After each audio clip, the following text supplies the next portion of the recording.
তোর এটা কোনো কাম নাই বাজ্জা।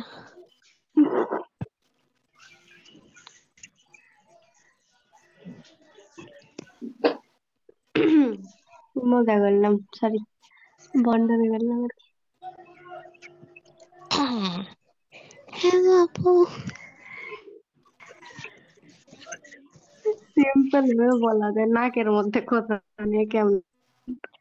আরে এখন নাকের ভিতর না নিয়ে কথা বলি, এই যে আমাদের টিমে যে একটা ছেলে আছে সে যদি আমার কথা শুনে ফেলে। আল্লাহ, এ জান্নাত ভাই নাকের ভিতর কথা, নাকের ভিতর বন্যতা হয়ে গেলাম, অন্য সময় বন বন করি আর এখন জান্নাত হয়ে গেলাম। আচ্ছা ভালো মিয়াস্তল দেখলে এটা আমার তাহলে তো বুঝেছি আমার ছোট বোন, তাহলে তো আমি ওর নাম ধরে তো ডাকতেই পারি।